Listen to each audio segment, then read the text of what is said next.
I'm speaking from London. It is late afternoon, and the people of London are preparing for the night. Everyone is anxious to get home before darkness falls, before our nightly visitors arrive. This is the London rush hour. Many of the people at whom you are looking now are members of the greatest civilian army ever to be assembled. These men and women who have worked all day in offices or in markets are now hurrying home to change into the uniform of their particular service. The dusk is deepening. Listening crews are posted all the way from the coast to London to pick up the drone of the German planes. Soon the nightly battle of London will be on. This has been a quiet day for us, but it won't be a quiet night. We haven't had a quiet night now for more than 5 weeks. They'll be over tonight, and they'll destroy a few buildings and kill a few people, probably some of the people you are watching now. Now they're going into the public shelters. This is not a pleasant way to spend the night, but the people accept it as their part in the defense of London. These civilians are good soldiers. Now it's 8 o'clock.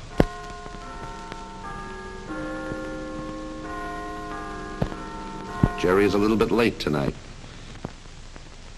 The searchlights are in position. The guns are ready. The People's Army of Volunteers is ready. They are the ones who are really fighting this war. The firemen, the air raid wardens, the ambulance drivers. And there's the wail of the banshee.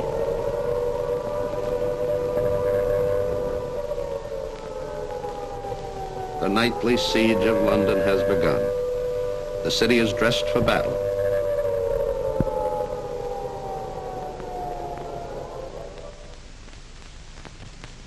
Here they come.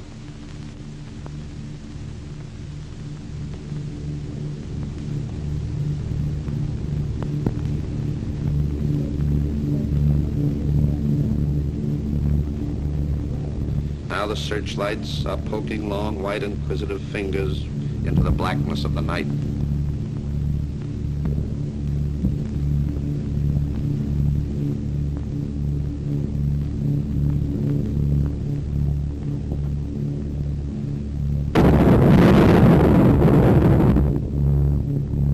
These are not Hollywood sound effects.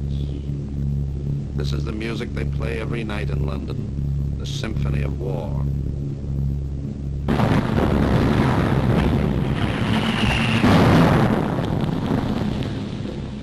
That was a bomb.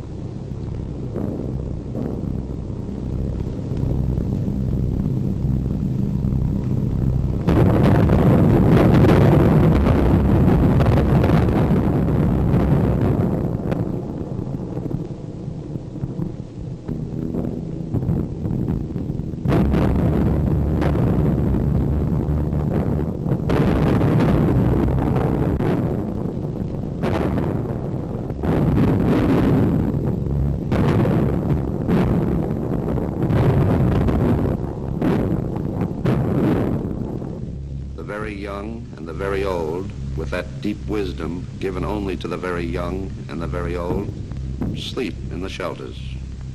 Do you see any signs of fear on these faces? Now the army of the people swings into action. The bombs have started fires. When a bomber starts a fire, he immediately returns, uses it as a target, and drops more bombs, hoping to spread the fire. Yet the People's Army ignores the bombs and the spent shrapnel which rains down constantly. Brokers, clerks, peddlers, merchants by day, they are heroes by night. The night is long, but sooner or later the dawn will come. The German bombers are creatures of the night. They melt away before the dawn and scurry back to the safety of their own airdromes. And there's the wail of the banshee again, this time a friendly wail. The all-clear signal tells us that the bombers have gone. It's just 6 a.m. In this last hour of precious sleep, this strange new world finds peace.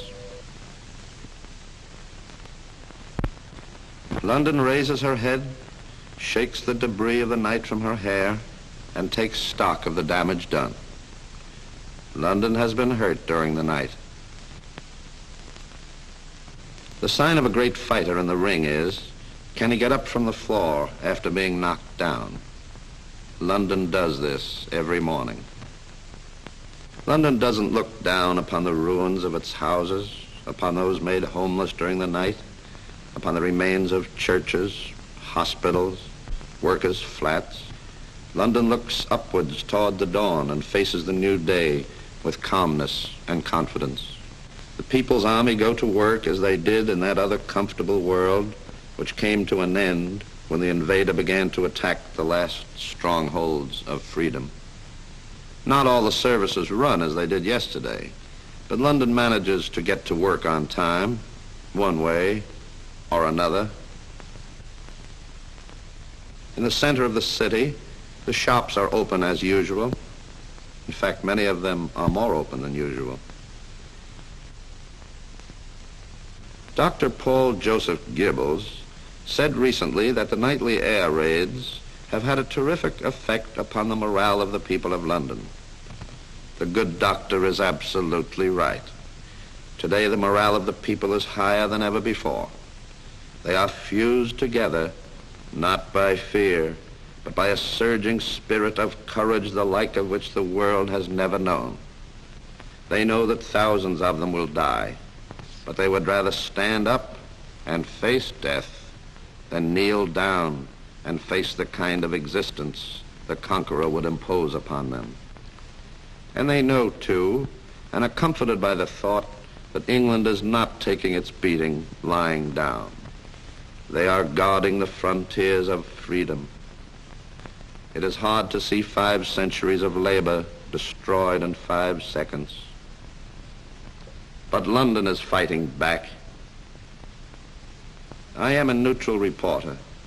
I have watched the people of London live and die ever since death in its most ghastly garb began to come here as a nightly visitor 5 weeks ago.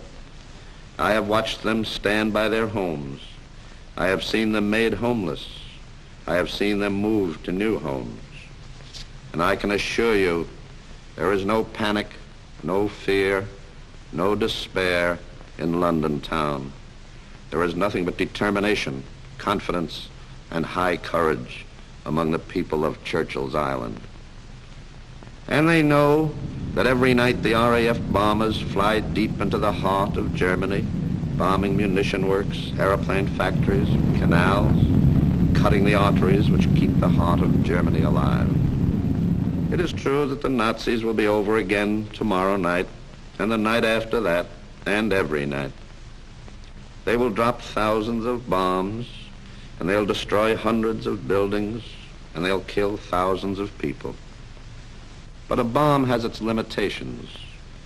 It can only destroy buildings and kill people. It cannot kill the unconquerable spirit and courage of the people of London. London can take it.